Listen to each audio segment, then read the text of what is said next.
Hello दोस्तों, नमस्कार। स्वागत है आपका अपने YouTube channel Chaudhary new solution में। आज के इस वीडियो में हम लोग परसेंटेज के 5 टाइप को सॉल्व करेंगे और बहुत ही बढ़िया शॉर्ट मेथड से। चलिए पहला क्वेश्चन देखते हैं हम लोग। दो परीक्षाओं के पूर्णांक में 4:5 का अनुपात है। एक छात्र ने पहली परीक्षा में कुल 80% अंक प्राप्त किया तथा दोनों परीक्षा में 60%। दूसरी परीक्षा में उसके द्वारा प्राप्त किए गए अंकों का प्रतिशत क्या है। देखिए यहाँ पे क्या दिया है, पूर्णांकों का अनुपात दिया है। ठीक, चलिए हम लोग अपने सुविधा अनुसार इसको अनुपात में कुछ भी मान सकते हैं इसके आगे, ठीक, लेकिन उसका काट पीट के अनुपात 4:5 ही होना चाहिए। मान लीजिए हम लोग इसको 400 इसको 500 मान लिए। ठीक, अब यह क्या कर रहा है कि एक छात्र ने पहली परीक्षा का पूर्णांक कितना है 400। इसका 80% अगर हम निकालेंगे 80% तो कितना आएगा 400 का 80% काट दीजिए, 8 चौके 32, 320 आ गया। ठीक, दूसरा दिया नहीं है, दोनों परीक्षा दिया है 60%। वही दूसरा हमको अंक का प्रतिशत पूछ रहा है, तो दोनों परीक्षा में हमको 60 दिया है। ठीक ना, 500 और 400, 500 और 400 कितना हो जाएगा 900। ठीक, दोनों का पूर्णांक कितना हो जाएगा 900। 900 का अगर 60% हम लोग निकालते हैं, काट दीजिए, 9 छक्का 54, कितना हो गया 540। 540 अंक दोनों में पाया, यानी 320 इसमें पाया, 540 इसमें पाया, दोनों में। तो पहला वाले में 320 पाया, उसको घटा दीजिए, 320 घट गया। 4 में से 2 जाए 1, 5 में से 4 में से 2 जाए 2, 5 में से 3 जाए 2। 220 नंबर कितना में पा गया दूसरे वाले में, यानी दूसरे वाले में ये प्रतिशत पूछा है, दूसरे वाले में कितना पा गया 220। अब 500 हम लोग निकाले हैं ना, यह 500 पूर्णांक है 500, इसका 220 कितना परसेंट होगा गुणे 100, निकाल दीजिए, काट दीजिए यहाँ से, 5 चौक के 20, अब 5 चौक के 20 बराबर कितना आ गया 44%। यही हम लोगों का आंसर, ऑप्शन नंबर बी। ठीक, समझ में आया? अगर समझ में नहीं आया हो तो फिर से वीडियो रिप्ले करके देख लीजिएगा। ठीक, चलिए अगला क्वेश्चन देखते हैं हम लोग। दिया है ए की आय बी की आय से 25% कम है। बहुत ज़्यादा पूछता है इस तरह से क्वेश्चन। बी की आय ए की तुलना में कितने प्रतिशत अधिक है। देखिए इसको हम लोग इसको फ्रैक्शन में भी बदल कर आराम से लगा सकते हैं। ए की आय बी की आय से, यानी मान लीजिए 25% दिया है, तो इसको क्या लिख सकते हैं फ्रैक्शन में 1/4। ए की आय बी की आय से 25% कम है, यानी बी की आय 4 हो जाएगी। ए की आय यानी 4 का 25% 1 है, तो यह कम है, तो यानी 4 में से 1 जा 3, 3 क्या है ए की आय। अब पूछ रहा है बी की आय ए की तुलना में कितने प्रतिशत अधिक है। अरे पहले तो क्वांटिटी निकाल लीजिए ना, इसका 3 दिया है और इसका 4 दिया है, कितना अधिक है भाई 1। 1 अधिक है, किस पे अधिक है 3 पे, 3 पे 1 अधिक है, तो इसका गुणा कर दीजिए 100 का, परसेंटेज में आ जाएगा। वैसे भी आपको जब फ्रैक्शन याद रहेगा 1/3, तो आप लोग जान जाएंगे 1/3 का फ्रैक्शन वैल्यू 33 सही 1/3 होता है, प्रतिशत होता है। इसी को लिखा जाता है 33 सही 33.33% भी लिखा जाता है। ठीक, ऑप्शन नंबर, अगर ऑप्शन में 33.33 दिया हो तो उस पर मारिए, नहीं तो 33.13 भी वही 33 होता है, ऑप्शन नंबर सी। ठीक, इसमें क्या दिया है, किसी वस्त्र के मूल्य में 20% कमी की गई।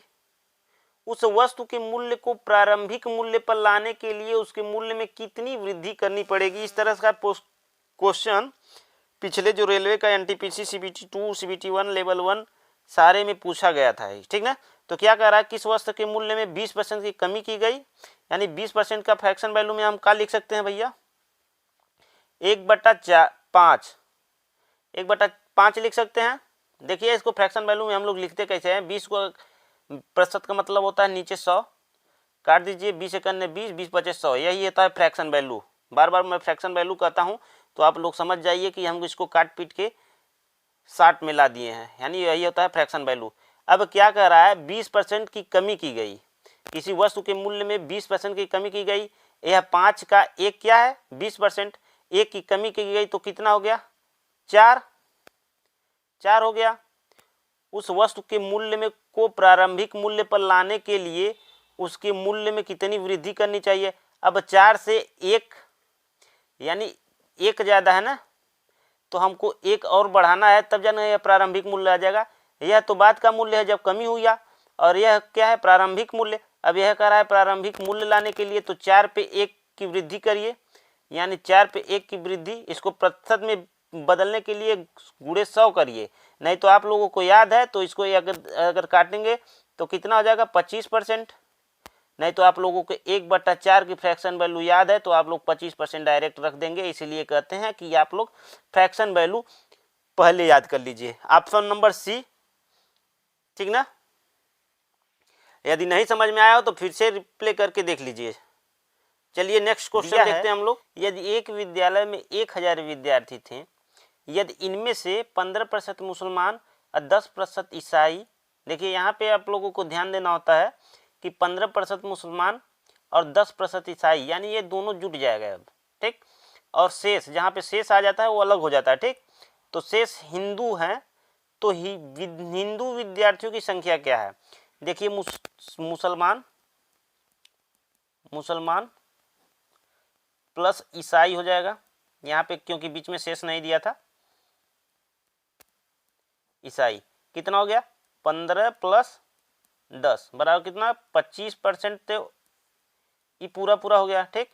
और शेष हिंदू, भाई हिंदू अलग हो जाएगा। शेष बाकी जितना बचा 25% मुसलमान और ईसाई मिलकर हो गए। 100 में से 25 घटा दीजिएगा, 25 घटा दीजिएगा तो कितना हो जाएगा 100 में 75।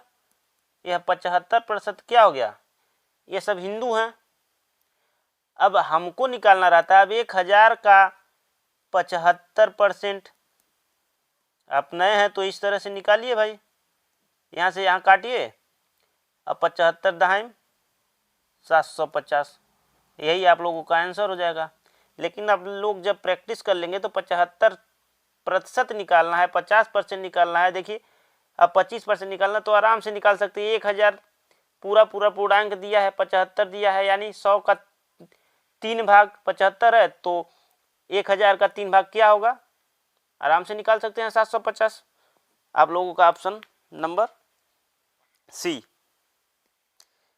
आई होप आप लोगों को समझ में आ रहा होगा। अगर समझ में आ रहा हो तो चैनल को लाइक करें, सब्सक्राइब करें और शेयर करें, ठीक। नेक्स्ट वीडियो भी परसेंटेज के टॉपिक पे होगा, वो भी अलग अलग टाइप का, ठीक, जो एग्जाम में पूछता है। सिर्फ एग्जाम ओरिएंटेड सारा क्वेश्चन होगा। दिया है एक क्लब में सदस्यों की संख्या प्रतिवर्ष 10% बढ़ जाती है। यहाँ पे 10% है, 10% बढ़ जाती है। यदि प्रारंभ में सदस्यों की संख्या 500 हो तो तीसरे साल के प्रारंभ में कितनी संख्या हो जाएगी, 10% दिया है। इसको क्या लिख सकते हैं 1/10, ठीक। तो यह एक क्या है 10 का 10% है, ठीक। अब क्या कर रहा है सदों के तीसरे साल, यानी तीसरे साल के प्रारंभ में कहा है, यानी 2 ही साल तो बढ़ा।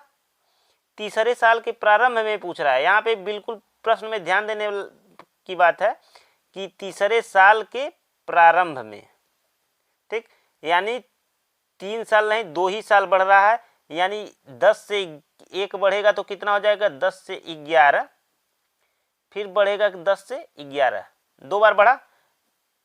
अब क्या करेंगे, इसको गुणा कर लीजिए, 10 दाएं, टोटल संख्या 100, 11 के रैया में 121। यह क्या कह रहा है कि अगर 100 होता तो 2 साल में कितना होता 10% की वृद्धि से 121, लेकिन संख्या तो 500 दिया था, तो इसका कितना गुना 5 गुना, यानी इसमें 100 का भाग देंगे तो 5 ना आएगा, ठीक, तो 5 गुना, तो यह भी संख्या जो 121 100 से बढ़ के 121 हुआ है वो भी क्या होगा, इससे अपने का 5 गुना होगा। गुणे 5 कर दीजिए ना, इसमें 5 एकन्ने 5, 5 एकन्ने 5, दिख नहीं रहा है आप लोगों को, 5 का गुणा करिए, 5 एकन्ने 5, 5 दूना 10, 5 एकन्ने 5 एक 6, यानी 605। यही आप लोगों का आंसर होगा, ऑप्शन नंबर डी। ठीक, यदि आप लोगों को वीडियो अच्छा लगे तो लाइक करिए, शेयर करिए, सब्सक्राइब करिए, और नेक्स्ट वीडियो भी इसी टॉपिक पे होगा। और भी 5 प्रश्न होंगे, 5 अलग अलग टाइप के होंगे, सभी एग्जाम ओरिएंटेड होंगे। ठीक, देखने के लिए धन्यवाद। प्लीज़ आप लोग वीडियो को लाइक करें, सब्सक्राइब करें। Thank you.